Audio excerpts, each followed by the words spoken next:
लखनऊ में सीएम योगी से 29 नवप्रोन्नत आईएएस की मुलाकात। सीएम आवास पर रखी शिष्टाचार भेंट। मुख्यमंत्री ने सुशासन के प्रति समर्पित रहने का किया आह्वान।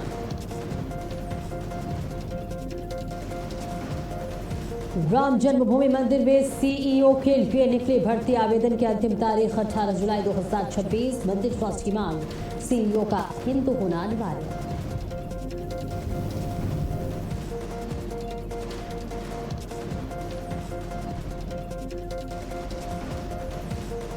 तीन हफ्ते बाद विदेश से भारत लौटे राहुल गांधी आज कांग्रेस अध्यक्ष खड़गे से करेंगे मुलाकात। बिहार में गुटबाजी और रावण निर्दान चोरी मुद्दों पर होगी चर्चा।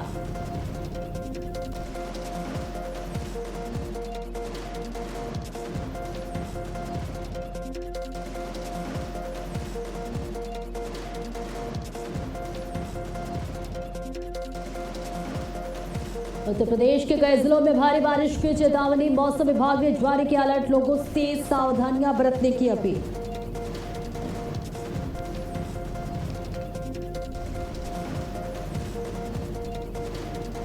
अमेरिका के इंडिया कमान की घोषणा। यूएस ने ईरानी जहाजों की नाकेबंदी का किया ऐलान। तेल की कीमतें 9% तक बढ़ी।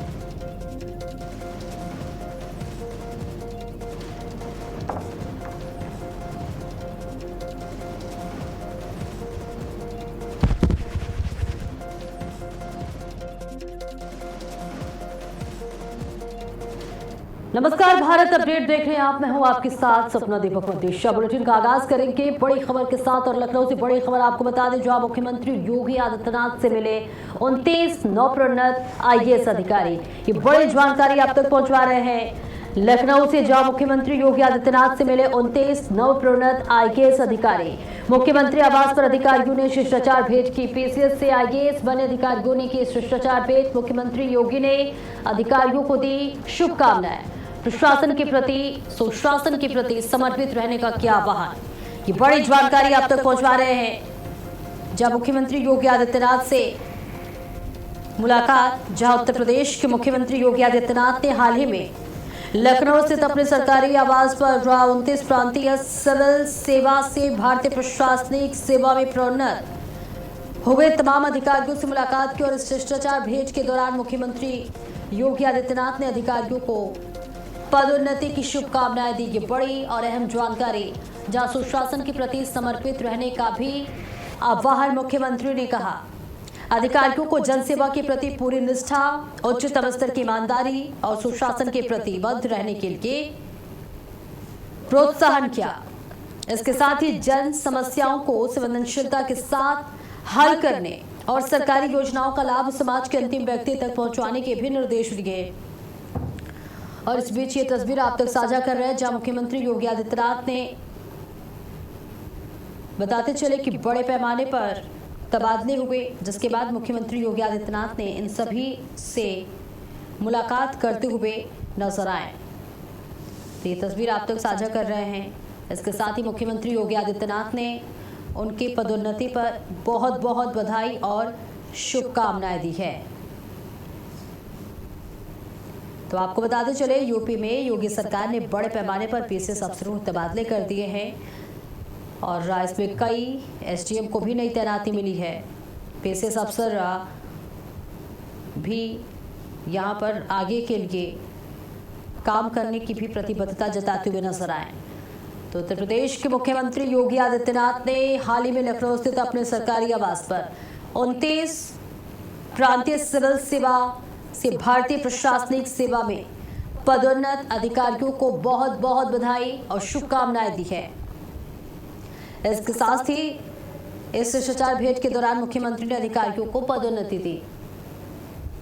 रमन मिश्रा ज्यादा जानकारी के लिए हमारे साथ जुड़ रहे हैं। रमन, 29 प्रांतीय सिविल सेवा से भारतीय प्रशासनिक सेवा में पदोन्नत के बाद से क्या कुछ अपडेट है? बिल्कुल, आपको बता दें, जो 29 पीसीएस से और आईएएस प्रमोट हुए हैं, उनके साथ मुख्यमंत्री योगी आदित्यनाथ ने रात में मुलाकात की और उन लोगों को आगे बढ़ने का, क्योंकि जो उनकी भूमिका बड़ी है, पहले वो पीसीएस से और अब देश की सबसे बड़ी जो सेवा है अखिल भारतीय सेवा के अंतर्गत आईएएस बने हैं, तो ऐसे में उन लोग की जिम्मेदारी बढ़ी है। तो मुख्यमंत्री योगी आदित्यनाथ ने उन लोगों को पहले बधाई दी और फिर लोगों को सुझाव भी दिए कि किस तरीके से जो उनका काम है वो अच्छे तरीके से करें, ताकि उससे उत्तर प्रदेश भी आगे बढ़े और जनता का काम भी सुलभ हो। आपको बता दें, IAS बनने के बाद इसमें तमाम ऐसे लोग हैं जो DM भी जल्द में बन सकते हैं। ऐसे में जिला कैसे चलाना है या कोई विभाग, अगर कोई VC बनता है जैसे प्राधिकरण का, तो उसे कैसे चलाना है, उसको लेकर तमाम मूल मंत्र जो हैं वो मुख्यमंत्री ने लोगों को दिए हैं। सुशासन के प्रति समर्पित रहने का आह्वान भी किया है मुख्यमंत्री ने। बिल्कुल, देखिए बड़ी जिम्मेदारी को निभाते हुए नजर आएंगे। ऐसे में प्रशासनिक व्यवस्था को और प्रभावी बनाने में इन अधिकारियों की क्या कुछ भूमिका होने वाली है? बिल्कुल, क्योंकि अब ये लोग मुख्य भूमिका में आए हैं। कुछ लोग पहले PCS यानी SDM थे और कहीं पर तमाम विभागों में सचिव रहने तक का दायित्व निभा सकते थे, लेकिन अब IAS बने हैं तो इनकी जिम्मेदारी भी बढ़ी हुई है और जिम्मेदारी बढ़ी हुई है। अभी और बड़े पदों पर जाएंगे। ऐसे में मुख्यमंत्री योगी आदित्यनाथ ने इन लोगों को संदेश दिया है कि आप लोग और अच्छे से काम करिए और समर्पित भाव से शासन को समर्पित रहिए, जनता को समर्पित रहिए। क्या लगता है रमन, पदोन्नति के बाद प्रदेश के प्रशासनिक ढांचे में बड़ा बदलाव देखने को मिलेगा? बिल्कुल, जब कोई भी प्रमोट होता है और उससे मुख्यमंत्री सीधा, खासकर योगी आदित्यनाथ जैसा मुख्यमंत्री अगर मिल रहा है तो बिल्कुल मनोबल उन लोगों का ज्यादा हाई होगा और अगर उन्हें कोई जिम्मेदारी मिलती है तो अच्छे से निभाएंगे, तो उससे जो प्रदेश है वो और अच्छे से गति से काम करेगा, प्रशासनिक व्यवस्था और अच्छी होगी। बड़ा उत्साह जो 29 लोग जो हैं जो प्रमोट हुए हैं, आप तस्वीर देख सकती हैं, उसमें मुख्यमंत्री से मिलने का उनसे उत्साह जो है बहुत दिख रहा है। बिल्कुल, देखिए 2027 में विधानसभा चुनाव भी है। ऐसे में लगता है उससे पहले पदोन्नति के बाद प्रदेश के प्रशासनिक ढांचे में कोई बड़ा बदलाव देखने को मिलेगा और साथ ही साथ प्रशासनिक सुधारों को और गति देने की तैयारी कर रही है यूपी सरकार। अब बिल्कुल, अगर ये लोग अभी IAS हुए हैं तो कहीं ना कहीं समायोजित तो करना ही है। तो हाल फिलहाल में कुछ लोग को जल्द ही नई जिम्मेदारी मिल सकती है, कुछ लोग का ट्रांसफर होकर जो IAS लॉबी थी उनका ट्रांसफर भी हो सकता है। जल्द ही कोई इन लोगों को समायोजित किया जाएगा। देखिए, मुख्यमंत्री योगी आदित्यनाथ ने तमाम अधिकारियों को शुभकामनाएं दी है, बधाई दी है, साथ ही नई जिम्मेदारियों का संदेश भी दिया है। ऐसे में क्या अब इन अधिकारियों के सामने प्रदेश की विकास योजनाओं की जमीनी स्तर तक प्रभावी ढंग से पहुंचाने की सबसे बड़ी चुनौती होगी, एक तरह से कहे तो? बिल्कुल, जिस तरीके से सरकार चाह रही है अच्छा काम हो उस तरीके और अधिकारियों से हमेशा तालमेल बना के जो ब्यूरोक्रेसी है काम होता है और उस ब्यूरोक्रेसी में जो मुख्तलिफ नाम आए हैं या आने वाली तमाम भूमिकाओं में दिख सकते हैं। DM से लेकर तमाम विभागों का चेहरा दिख सकते हैं। ऐसे में बिल्कुल बड़ा महत्वपूर्ण है और जल्द ही इन लोगों को जिम्मेदारी मिल सकती है। बिल्कुल, आने वाले समय में कई अहम जिम्मेदारी देखिए निभाते हुए नजर आएंगे और ये भी देखना होगा क्या कुछ बदलाव होता है। बहुत बहुत शुक्रिया रमन आपका इस महत्वपूर्ण जानकारी के लिए। और एक और बड़ी खबर आप तक पहुंचा दें हापुड़ से, जहां नेशनल हाईवे 9 पर भीषण सड़क हादसा हुआ है। डिवाइडर से टकराई तेज रफ्तार बाइक की बड़ी जानकारी हापुड़ से, जहां हापुड़ में नेशनल हाईवे 9 पर भीषण सड़क हादसा हुआ। डिवाइडर से टकराई तेज रफ्तार बाइक, एक ही परिवार के 4 लोगों की मौत हो गई है। पिता समेत 3 बच्चों की दर्दनाक मौत हो गई है, तो वहीं गंभीर घायल मां अस्पताल में भर्ती है, जहां उनका इलाज चल रहा है। शाहजहांपुर से नोएडा जा रहा था परिवार। अब इस पूरे मामले में पुलिस जांच पड़ताल कर रही है। ये बड़ी जानकारी और बड़ा हादसा इस वक्त हुआ है नेशनल हाईवे 9 पर, जहां भीषण सड़क हादसा हुआ है। हालांकि इस पूरे हादसे की तहकीकात कर रही है पुलिस। डिवाइडर से तेज रफ्तार बाइक टकरा गई है। बताया जा रहा है कि एक ही परिवार के 4 लोगों की दर्दनाक मौत हो गई है। पिता समेत 3 बच्चों की दर्दनाक मौत हो गई है। हालांकि मां गंभीर रूप से घायल हो गई, जिन्हें अस्पताल में भर्ती किया गया है, जहां उनका इलाज चल रहा है। बताया जा रहा है कि शाहजहांपुर से नोएडा जा रहा था परिवार, ऐसे में ये बड़ा हादसा हुआ। अब इस पूरे मामले में पुलिस जांच पड़ताल करती हुई नजर आ रही है। तो राष्ट्रीय राजमार्ग 9 पर बाबूगढ़ के बछलौता फ्लाईओवर पर दोपहर 1 बजे भीषण सड़क हादसा देखने को मिला, जहां शाहजहांपुर के एक ही परिवार के 4 सदस्यों, पिता और उनके 3 बच्चों की दर्दनाक मौत हो गई। परिवार की महिला गंभीर रूप से घायल है और उन्हें मेरिट मेडिकल कॉलेज में भर्ती कराया गया है, जहां उनका इलाज चल रहा है। फिलहाल आपको बताते चले, ये परिवार शाहजहांपुर से एक ही बाइक पर सवार होकर ग्रेटर नोएडा जा रहा था। प्रारंभिक जांच के अनुसार किसी अन्य वाहन की साइड लगने से बाइक असंतुलित होकर डिवाइडर से टकरा गई और सभी गंभीर रूप से घायल हो गए और बच्चे, इसके साथ ही पिता की जान चली गई। हापुड़ पुलिस इस पूरे मामले की गहन जांच कर रही है और पता लगाने की कोशिश की जा रही है कि आखिर वजह क्या थी इस हादसे के पीछे की। और ये देखिए, मौके पर तमाम जो तस्वीर है वो आप तक साझा कर रहे हैं, जहां बताया जा रहा है कि दोपहर बाद करीब 3:30 बजे जब वे बाबूगढ़ की बचलौता फ्लाईओवर के पास पहुंचे थे तो बाइक अनियंत्रित होकर डिवाइडर से टकरा गई और टक्कर इतने भीषण थी कि 4 वर्षीय बच्चे की मौके पर मौत हो गई। इसके साथ ही परिवार के अन्य सभी सदस्य गंभीर रूप से घायल हो गए। हादसे की सूचना मिलते ही पुलिस मौके पर पहुंची। पुलिस ने घायलों को उपचार के लिए पहले सीएचसी व उसके बाद एक निजी अस्पताल में भर्ती कराया गया, जहां पिता ने उपचार के दौरान दम तोड़ दिया। वहीं उनके बच्चे भी गंभीर हालत में मेरठ रेफर किए गए, लेकिन उपचार के दौरान भी उनकी मौत हो गई। हालांकि उनकी पत्नी अनीता चौहान ने बताया है, माफ कीजिएगा, उनकी पत्नी गंभीर रूप से घायल है और उनका भी इलाज चल रहा है। पुलिस पूरे मामले की तहकीकात कर रही है और बताया जा रहा है कि हादसे ने लगभग एक पूरा परिवार खत्म कर दिया। भीषण ये सड़क हादसा हुआ है, लेकिन अब केवल महिला की जान बची है, लेकिन इस पूरे मामले में चालक की लापरवाही जिम्मेदार है। नेशनल हाईवे 9 जैसे व्यस्तम हाईवे पर एक बाइक पर 5 लोगों का सवार होकर चलना बेहद खतरनाक होता है। ऐसे में जब भी आप बाइक चलाएं, सतर्क रहें, सुरक्षित रहें और इस तरह की लापरवाही ना करें। और वही दूसरी बड़ी लापरवाही ये रही कि बाइक को पहले लेन में चलाया जा रहा था और पुलिस अब पूरे मामले की जांच पड़ताल कर रही है।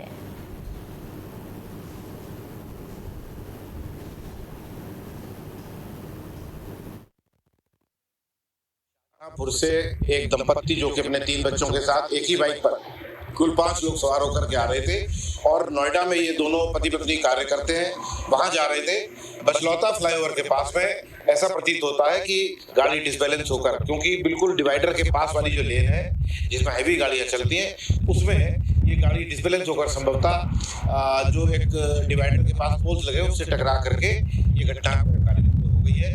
और इसमें दुर्भाग्यवश जो है 4 व्यक्तियों की मृत्यु हुई है। सबसे पहली मृत्यु यहाँ पर एक जो राधिका नाम की बालिका थी, उसका सर डिवाइडर के पास में पोल से टकराया था और उसके बाद तुरंत ही पुलिस ने और स्थानीय राहगीरों की मदद से तुरंत देवनंदिनी अस्पताल में इनको भर्ती कराया गया। वहाँ पर जो पिता था अशोक, उनकी भी मृत्यु हो गई। और एक और बड़ी खबर दिल्ली से, जहां एनसीआर में हो रही है झमाझम बारिश। कई इलाकों में भारी बारिश हुई है, ये बड़ी खबर आप तक पहुंचा रहे हैं। जहां दिल्ली एनसीआर में हो रही है झमाझम बारिश, तेज हवाओं और बारिश से मौसम का मिजाज बदल गया। भारी बारिश से कई इलाकों में जलभराव देखने को मिला। कई राज्यों में आज भारी बारिश का अलर्ट है। ये बड़ी और अहम जानकारी, जहां दिल्ली एनसीआर में झमाझम बारिश के बाद लोगों को राहत जरूर मिली है, लेकिन इसी के साथ साथ अधिक बारिश की वजह से रास्ते बेहाल जरूर होते हुए नजर आए। लोगों के आवागमन में भी काफ़ी दिक्कतें हुई, परेशानी हुई।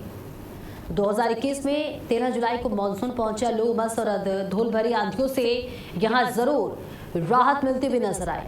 दिल्ली एनसीआर के लिए आईएमडी ने हालांकि येलो अलर्ट जारी किया है। बादल, गरज चमक और तेज बारिश की संभावना जताई गई है। तेज हवाएं चलने के बाद बताया जा रहा है कि कई हादसे भी हुए हैं, लेकिन हालांकि मौसम विभाग भी लगातार लोगों को अलर्ट कर रहा है कि ऐसे मौसम में बाहर ना निकले, जरूरत हो तभी बाहर निकले, क्योंकि देखिए ज्यादा बारिश की वजह से सड़कों पर जल भराव हो गया है। लोगों के आवागमन में भी काफी परेशानियां हो रही हैं। हालांकि एक तरफ लोगों को गर्मी से राहत जरूर मिली है।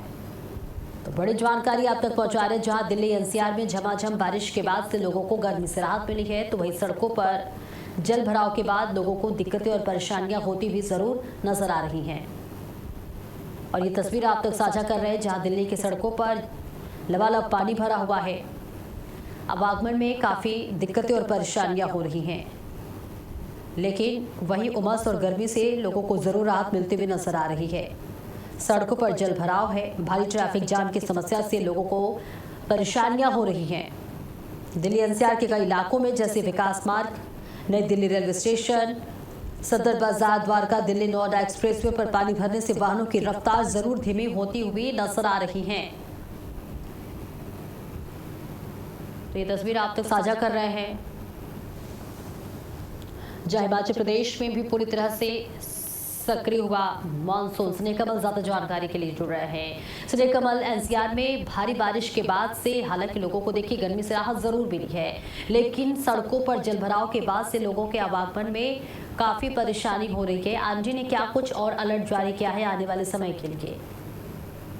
बिल्कुल, मानसून की सक्रियता के बीच में देश के कई हिस्सों में जो बारिश का लगातार दौर जारी है, लेकिन अगर दिल्ली एनसीआर या पश्चिमी यूपी की बात करें तो बारिश की गतिविधियों में थोड़ी कमी देखने को मिली। यद्यपि आज सुबह हल्की फुल्की बारिश कुछ इलाकों में जरूर हुई, लेकिन नियमित रूप से हम कह सकते दिल्ली में अभी भी मानसून पूर्ण रूप से सक्रिय नहीं हुआ। मौसम विभाग के मुताबिक आज पूर्वोत्तर भारत उप हिमालयी पश्चिम बंगाल सिक्किम में भारी बरसात के आसार बने हुए। मौसम विभाग के अनुसार जो मानसून का जो ट्रफ है वही समय से गंगानगर, हिसार, मेरठ, शाहजहांपुर, गोरखपुर होते हुए असम, दक्षिणी असम तक फैला हुआ है। वहीं इसके अलावा उत्तर पूर्वी बिहार, दक्षिण बांग्लादेश, असम के कई इलाकों में चक्रवाती परिसंचरण सक्रिय, जिस कारण पूर्वोत्तर में राज्यों में जो है बारिश बढ़ने की संभावना है। आज असम, मेघालय, अरुणाचल प्रदेश, नागालैंड, मणिपुर, मिजोरम, त्रिपुरा कई हिस्सों में हल्की से मध्यम बारिश की संभावना हो सकती है। वहीं जो हिमालय का उप हिमालयी इलाका पश्चिम बंगाल है, वहां पर भी तेज बारिश की संभावना है। वहीं अगर उत्तर भारत में बिहार की बात करें, उड़ीसा की बात करें, झारखंड, पश्चिम बंगाल, केरल, अंडमान निकोबार द्वीप की बात करें, पश्चिम हिमालयी क्षेत्रों की बात करें तो वहां पर हल्की से मध्यम बारिश हो सकती है। हरियाणा, पंजाब, कोंकण, गोवा, तटीय कर्नाटक, दक्षिण गुजरात के इलाकों में हल्की बारिश के आसार हैं। वहीं अगर वापस लौट के अगर दिल्ली की ओर आए तो मानसून का जो ट्रफ है पूर्वी हिस्से में ज्यादा सक्रिय है। स्थानीय लोगों के बदलाव कारण जो बारिश काफी है। वहीं अगर दिल्ली की बात करें, पश्चिमी उत्तर प्रदेश की बात करें तो यहाँ पर बारिश की रफ्तार धीमी है। हालांकि मौसम विशेषज्ञों के अनुसार मानसून जो दोबारा सक्रिय होने पर इन इलाकों में तेज बारिश देखने को मिल सकती है। फिलहाल आज की अगर खबर की बात करें, दिल्ली कई इलाकों में हल्की फुल्की बूंदाबांदी सुबह हुई थी, लेकिन अब एक बार पुनः बारिश जो दिल्ली में बंद हो चुकी है। बिल्कुल, देखिए ट्रैफिक जाम से लोगों को यहाँ पर परेशानी तो जरूर होती हुई नजर आ रही है, लेकिन ऐसे में क्या बारिश के कारण मेट्रो, बस और हवाई सेवाओं पर भी इसका असर पड़ा है? बिल्कुल, अभी बारिश उतनी तेज दिल्ली में आज नहीं हुई, इसके कारण से मेट्रो की बात करें तो मेट्रो में कभी इनके बारिश ज्यादा असर नहीं पड़ता, लेकिन हवाई सेवाएं थोड़ी बाधित जरूर होती हैं, लेकिन फिलहाल ऐसी कोई खबर नहीं है। और देखिए इन सड़कों पर हम देख पा रहे हैं लबालब पानी भरा हुआ है। ऐसे में नगर निगम और प्रशासन जलभराव निकालने के लिए क्या कुछ कदम उठा रहे हैं? दिल्ली कई इलाकों में जो दिल्ली के जो कुछ निचले इलाके हैं जहां पर अक्सर थोड़ी बहुत बरसात के बाद भी पानी भर जाता है, तो चूंकि आज अभी सुबह से उतनी तेज बरसात नहीं, हल्की फुल्की बूंदाबांदी की खबर है, लेकिन कुछ इलाके अभी भी ऐसे हैं जहां पर जल भराव कारण जो यातायात में थोड़ी दिक्कतें जरूर आई हैं। बिल्कुल, मौसम विभाग ने अगले 24 से 48 घंटों के लिए क्या अलर्ट जारी किया है? क्या भारी बारिश होगी? लोगों को किस तरह से सतर्क रहना है? के लिए मौसम विभाग का कोई भी अलर्ट आज का जारी नहीं है। हल्की फुल्की बूंदाबांदी की संभावना है। आपूर्ति बाधित होने की कोई ऐसी घटना सामने आई हो अब तक? जी, एक बार अपना सवाल दोहराएं। बारिश के बाद और आंधी तूफान के बाद से क्या कहीं ऐसी घटना सामने आई है, पेड़ गिरने का या तार टूटने की? जी, आज के लिए ऐसी कोई अभी तक ऐसी कोई सूचना नहीं है। श्री कमल, क्या हर साल होने वाले जलभराव के बावजूद स्थायी समाधान अभी तक निकल नहीं पाया? क्योंकि हम देखते हैं कई बार, जैसा अभी आपने बताया कि दिल्ली में अगर थोड़ी सी बारिश हो जाए तो जलभराव देखने को मिलता है। कई इलाके होते हैं जो बंद हो जाते हैं। दिल्ली में कई इलाके ऐसे हैं जहां पर जल निकासी की व्यवस्था जो समुचित न होने के कारण जो अक्सर समस्याएं होती हैं। हालांकि अगर दिल्ली प्रशासन की बात करें, दिल्ली प्रदेश सरकार की बात करें, संस्थाओं की, नगर निगम की बात करें, इनके तमाम दावे होते हैं कि इस बार हमने बरसात में मुकम्मल तैयारी कर ली, लेकिन हल्की फुल्की बरसात में इनके दावों की पोल खुल जाती है और हर जगह जो जल भराव यानी वाटर लॉगिंग की समस्या से दिल्ली के नागरिकों को दो चार होना पड़ता है। बिल्कुल खास तौर से उनका जिक्र करूंगी जो सुबह सुबह ऑफिस जाते हैं, बच्चे स्कूल जाते हैं, इन पर बारिश का कितना असर पड़ा है? अजी, जैसा कि मैंने आज बताया कि आज सुबह हल्की फुल्की बूंदाबांदी हुई थी, तो फिलहाल अभी बारिश बंद है। चूंकि अब ऑफिस जाने का समय लगभग लोगों का 8 बजे के बाद से 9 बजे के बाद शुरू होता है, तो फिलहाल अभी कह सकते हैं कि अभी कुछ खास फर्क जो है दिल्ली के आम जनजीवन पर नहीं पड़ा है। बिल्कुल, देखिए हर मानसून में दिल्ली एनसीआर से जलभराव की तस्वीरें सामने आती है। क्या इस बार भी सिस्टम की तैयारियों की पोल खुलती हुई नजर आ रही है या प्रशासन पहले से ही हालात पर नजर बनाए हुए? क्योंकि देखिए मानसून की एंट्री हो गई है और ऐसे में कभी भी ज्यादा बारिश आ सकती है। प्रशासन की क्या तैयारी है? अजय, बिल्कुल, दिल्ली की अगर बात करें तो दिल्ली के जो कुछ लुटियन जोन के यानी जो है नई दिल्ली क्षेत्र के इलाके, जो वीआईपी इलाके हैं, वहां की अगर बात करें तो वहां पर जरूर प्रशासन ने एक अच्छी तैयारी की थी। लेकिन दिल्ली कई इलाके ऐसे हैं जो उत्तर पश्चिम दिल्ली के इलाके हैं, दक्षिणी दिल्ली के इलाके हैं या पूर्वी दिल्ली के इलाके हैं, वहां पर प्रशासन के दावों की पोल पिछले 3-4 दिनों पहले जब तेज बारिश हुई तो उसी में पोल खुल गई थी। तमाम ऐसे इलाके जहां पर पानी भरा हुआ था। मैं उन इलाकों का ज्यादा जिक्र करूंगी जहां हर साल जलभराव होते हैं। हर साल पानी भरने की वजह से लोगों के आवागमन में काफी दिक्कतें और परेशानियां होती हैं। ऐसे में प्रशासन को इस बात का जरूर इल्म है कि हाँ, बारिश के बाद से इन सड़कों पे बदहाल स्थिति देखने को जरूर मिल सकती है। वहां पहले से क्या कुछ इंतजाम किए गए हैं? जी बिल्कुल, जैसा कि मैंने अभी बताया कि दिल्ली के जो कुछ इलाके हैं जो नई दिल्ली क्षेत्र के लुटियन जोन के इलाके हैं, वहां पर प्रशासन जरूर तैयारियां की थी। इसमें खासकर मिंटो ब्रिज का अगर जिक्र करें, मिंटो ब्रिज में जैसे अक्सर जब भी थोड़ी बहुत बारिश होती, पानी भर जाता था, बसें डूब जाती थी या कार के डूबने की खबर आती थी। लेकिन इस बार मिंटो ब्रिज में ऐसा कुछ नहीं हुआ। बाकी दिल्ली के अन्य जो इलाके हैं, चाहे उत्तर पश्चिम दिल्ली के इलाका, उत्तरी दिल्ली के इलाका हो, पूर्वी दिल्ली के इलाका हो, वहां पर पिछली बरसात में प्रशासन के दावों की पोल खुल गई थी। तमाम जगहों पर जो पानी भरे हुए थे। कमल, कई बार ट्रैफिक बंद हो जाता है, सड़कों पर पानी हो जाने की वजह से आवागमन बदहाल हो जाता है। ऐसे में ट्रैफिक पुलिस ने क्या लोगों के लिए कोई वैकल्पिक रूट तैयार किया हो? अजय, फिलहाल अभी दिल्ली पुलिस ऐसे किसी सूचना की जानकारी नहीं है। पहले से क्या इंतजाम है? क्या मौके पर लोगों की माफ कीजिएगा, जो सुरक्षा बल है उनकी तैनाती की गई है? क्योंकि कई बार ऐसे हादसे भी होते हैं, बारिश में गिरने की वजह से दुर्घटनाएं भी बढ़ती हैं। दिल्ली पुलिस जगह जगह, दिल्ली में बारिश के समय दिल्ली सुरक्षा बलों की तैनाती नहीं होती, दिल्ली पुलिस के जवान होते हैं या कहीं कहीं जो है एमसीडी के जो है कर्मी तैनात किए जाते हैं। अगले आने वाले कुछ घंटे कैसे होने वाले हैं इसने कमल? क्या बारिश होगी? हालात बिगड़ सकते हैं आने वाले, अगर पूरे एक हफ्ते की बात करें? वो बताया कि दिल्ली के लिए मौसम विभाग की कोई भी अलर्ट आज के लिए जारी नहीं है। हल्की फुल्की बारिश की संभावनाएं सिर्फ जारी की गई हैं। आज के अलावा अगले दिन के लिए मैंने एक हफ्ते का जिक्र किया। जी, अभी दिल्ली मौसम की तरफ से अभी जो है आने वाले कुछ दिनों के लिए मौसम कोई अलर्ट जारी नहीं है। लेकिन ये जरूर कहा गया कि मानसून फिर से जो 2-3 दिनों के बाद सक्रिय होगा, तब दिल्ली में बारिश होनी शुरू हो जाएगी। खासतौर से उन इलाकों का जिक्र करूंगी जो ज़्यादा संवेदनशील होता है, जहां पर हर साल जो है सड़कें बदहाल होती हैं, हर साल घटनाएं होती हैं, हर साल दुर्घटनाएं होती हैं। वहां खास क्या इंतजाम किया गया है? जी बिल्कुल, दिल्ली सरकार ने जो तमाम ऐसे इलाके जहां पर पानी की समस्याएं ज्यादा होती, जल भराव हो जाता है, उन इलाकों में जो है कुछ तैयारियां की हैं और उसका असर भी दिल्ली के मिंटो ब्रिज इलाके में देखने को मिला, नई दिल्ली के इलाकों में देखने में, जहां पर पानी इस बार पिछले वर्षों की अपेक्षा कम जल भराव था। लेकिन कुछ इलाके ऐसे हैं जहां पर जल भराव पूर्व की भांति जारी रहा। बिल्कुल, बहुत बहुत शुक्रिया स्नेहकमल आपका इस महत्वपूर्ण जानकारी के लिए। और चलिए आपको बताते चले कि लगातार बारिश का सितम जो है वो लगातार जारी है, लोगों को दिक्कतें और परेशानियां हो रही हैं और इसके साथ ही साथ रास्तों में पानी भर जाने की वजह से लोगों के आवागमन में भी काफ़ी दिक्कतें और परेशानियां आ रही है। आगे बढ़ते हैं, आपको बताते चले कि बांग्लादेश में बाढ़ से भारी तबाही हुई है। बाढ़ से 51 लोगों की मौत हो गई है, 39 घायल बताए जा रहे, 10 लाख से ज़्यादा लोग प्रभावित हुए हैं। वहीं 26,800 से अधिक परिवार बेघर हो गया है। बारिश, फ्लैश फ्लड और भूस्खलन का कहर लगातार जारी है। हालांकि राहत और अभियान भी लगातार जारी है। इस बीच ये तस्वीर आप तक साझा कर रहे हैं जहां पर बाढ़ की वजह से लोगों का हाल बेहाल है। बांग्लादेश में बाढ़ ने कहर बरपाया है। बाढ़ से 51 लोगों की मौत हो गई है, 39 लोग घायल बताए जा रहे हैं। बड़ी जानकारी आप तक पहुंचा रहे हैं। बताया जा रहा है कि 10 लाख से ज्यादा लोग बदहाल हैं, प्रभावित हैं। 26,800 से अधिक परिवार इस वक्त बेघर होता हुआ नजर आ रहा है। तो इस बीच ये तस्वीर आप तक साझा कर रहे हैं। बांग्लादेश में बाढ़ से भारी तबाही हुई है और तस्वीर देखकर आप अंदाजा लगा सकते हैं कि किस तरह से लोगों का यहाँ हाल है। लोगों की स्थिति बदहाल है। जहां बांग्लादेश में बाढ़ से भारी तबाही देखने को मिल रही है।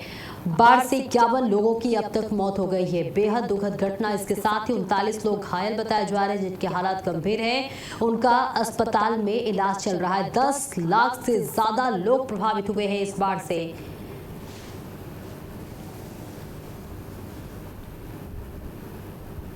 और इसी के साथ इस बुलेटिन में इतना ही। खबरों का सिलसिला लगातार जारी है।